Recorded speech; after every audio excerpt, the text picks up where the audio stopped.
కూటమిలో ఉంటే ఉంటాం, పోతే పోతాం, ఏదో ఒకటి తేల్చుకోవాలి, వీలైతే బయటికి రావడమే మంచిది అన్న ఆలోచనతో జనసేన పార్టీ ఏమైనా ఉందా? మొత్తం తెలుగుదేశం పార్టీ మూలాలకే ఎట్టు పెట్టేలాగా జనసేన ఒక ప్రతిపాదన తీసుకొని వస్తుంది. ఈ వార్త, ఈ ప్రతిపాదన తెలుగుదేశం పార్టీ కార్యకర్తలకు, కింది స్థాయి నాయకులకు, మరీ ముఖ్యంగా ఎమ్మెల్యేలకైతే తీవ్ర ఆగ్రహం తెప్పించే అవకాశం ఉంది. ఒకవేళ తెలుగుదేశం పార్టీ ఈ ప్రతిపాదనకు అంగీకరిస్తే తన బలహీనతను, జనసేన లేకపోతే తాము లేము, ఎన్నికల్లో గెలవలేము అని తెలుగుదేశం పార్టీ నాయకత్వం కూడా అంగీకరించినట్టుగా కూడా అయ్యే అవకాశం ఉంది. ఈరోజు ఆంధ్రజ్యోతి పత్రికలోనే రాశారు, స్థానిక నామినేటెడ్ పదవుల్లో 30 నుంచి 40% మనకే రావాలి, అలా కేటాయింపులు జరిగేలా చూడండి, జనసేన నేతలకు అగ్రనాయకత్వం సూచన. వార్తను కాస్త నిశితంగా గమనిస్తే ఆదివారం ఉదయం పార్టీ అగ్రనాయకులు, జిల్లా అధ్యక్షులు, నియోజకవర్గ ఇన్ఛార్జీలు తదితరులతో టెలికాన్ఫరెన్స్ నిర్వహించారు జనసేన పార్టీ అగ్రనాయకులు. ఈ సందర్భంగా జిల్లా, నియోజకవర్గ స్థాయి నాయకులకు కీలకమైన సూచనలు చేశారంట జనసేన పార్టీ నాయకులు. ప్రైమరీ అగ్రికల్చర్ కోఆపరేటివ్ సొసైటీలు, మార్కెట్ యార్డుల్లో పార్టీకి గౌరవప్రదమైన స్థానాలు దక్కేలా చూసుకోవాలని, కనీసం 30 నుంచి 40% సీట్లు కేటాయించేలా చూడాలని జనసేన అగ్రనాయకత్వం పార్టీ జిల్లా అధ్యక్షుల్ని ఆదేశించింది. ప్రతి నియోజకవర్గం నుంచి 5 జనసేన కీలక నేతలు స్థానిక ఎమ్మెల్యేల వద్దకు వెళ్లాలని, నామినేటెడ్ పోస్టుల్లో పార్టీకి గౌరవప్రదమైన స్థానాలు కేటాయించాలని కోరాలని సూచించారు. ఏదైనా నియోజకవర్గంలో ఎమ్మెల్యే నుంచి స్పందన సరిగ్గా లేకపోతే వెంటనే తమ దృష్టికి తీసుకురావాలని కూడా జనసేన పార్టీ అగ్రనేతలు స్థానిక నాయకుల్ని, జిల్లా అధ్యక్షుల్ని, నియోజకవర్గ ఇన్ఛార్జీల్ని ఆదేశించారు.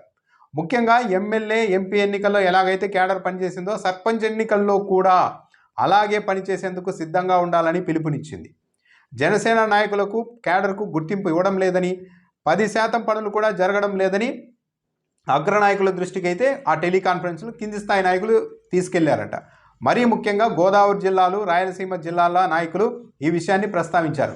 గోదావరి జిల్లాల్లో, రాయలసీమ జిల్లాల్లో జనసేన పార్టీ నాయకులకు ఏమాత్రం మర్యాద ఇవ్వడం లేదని జనసేన అగ్రనాయకత్వం దృష్టికి ఈ జిల్లా అధ్యక్షులు, నియోజకవర్గ ఇన్ఛార్జీలు తీసుకెళ్లారు. దీంట్లో ఇప్పుడు సహజంగా చెప్తున్నది ఏంటంటే, జనసేన ఓటు బ్యాంకు ఒక 5% ఉంటుంది, మహా పెరిగింటే ఒక 7% వెళ్ళి ఉంటుంది. కాబట్టి ఆ రేషియోలోనే సీట్లు ఉండాలి అన్నది ఒక ప్రతిపాదన. మొన్నటి ఎన్నికల్లో 21 ఎమ్మెల్యే సీట్లు ఇచ్చారు. కానీ ఇప్పుడు ఏకంగా నామినేటెడ్ పదవుల్లో 30 నుంచి 40% మనకే దక్కాలి స్థానిక నామినేటెడ్ పదవుల్లో అని జనసేన పార్టీ నాయకత్వం అంటుంది. అంటే ఎవరు అవునన్నా కాదన్నా Telugu Desam party cadre base party, కార్యకర్తలు బలంగా ఉండడం వల్లే అది ఓడుతున్నా మళ్ళీ గెలవడానికి ప్రయత్నం చేస్తోంది.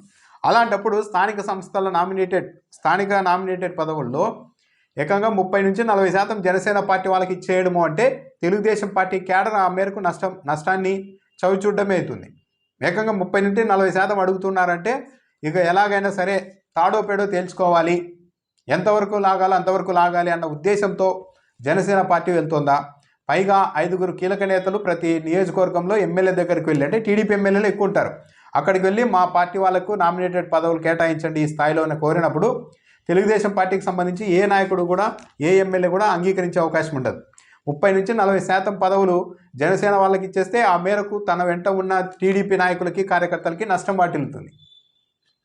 కాబట్టి దానికి టీడీపీ ఎమ్మెల్యేలు ఎంతవరకు అంగీకరిస్తారు అన్నది ఒక పెద్ద మాట. ఒకవేళ ఎమ్మెల్యేలు అంగీకరించకపోతే మా దృష్టికి తీసుకురండి అని కూడా జనసేన పార్టీ నాయకత్వం చెప్పింది. అంటే ఇది ఒక విధంగా బెదిరింపు ధోరణిలోనే ఉంది. ఏ ఎమ్మెల్యే అయినా, ఏ టీడీపీ ఎమ్మెల్యే అయినా మా మాట వినకపోతే మా దృష్టికి తీసుకురండి, వాళ్ళ సంగతి తేలుస్తామన్నట్టుగా ఉంది. అంటే వాళ్ళ మీద మళ్ళా తెలుగుదేశం పార్టీ అగ్రనాయకత్వానికి ఫిర్యాదులు చేస్తారేమో. ఆ ఫిర్యాదులను టీడీపీ అగ్రనాయకత్వం పరిగణలోనికి తీసుకుంటుందా అన్నది చూడాలి.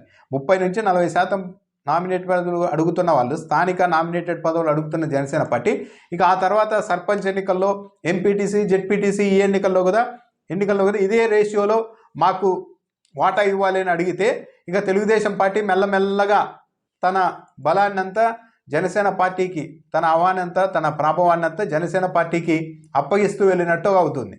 ఇప్పటికే పవన్ కళ్యాణ్ దూకుడు అన్నది తెలుగుదేశం పార్టీ వాళ్ళలో పెద్ద చర్చనీయాంశం అవుతోంది. ఎక్కడ ఏ ఇష్యూ జరిగినా సరే టీడీపీ కంటే ఎక్కువ తానే ఈ వర్గానికి నాయకుడిని, ఈ వర్గానికి హీరోని అనిపించుకునేలాగా పవన్ కళ్యాణ్ దూకుడుగా వెళ్ళి అక్కడ నిలబడుతూ ఉన్నారు.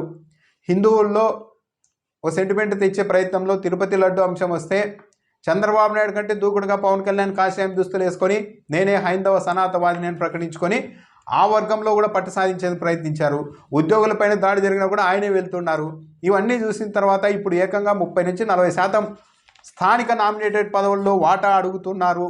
అంటే ఇక మెల్లమెల్లగా జనసేన పార్టీ అయితే చాలా వేగంగా పుంజుకోవడానికి ప్రయత్నం చేస్తుందా, అంటే బలపడడానికి, పుంజుకోవడం అంటే ప్రజల్లో కాదు కానీ తన రాజకీయ ప్రభావాన్ని కూటమిలో ఆధిపత్యం చెలాయించేందుకు ప్రయత్నిస్తోందా అన్న అనుమానం అయితే వ్యక్తమవుతోంది. ఈ పరిణామాలన్నీ అయితే తెలుగుదేశం పార్టీకి ఇబ్బంది కలిగించేవే.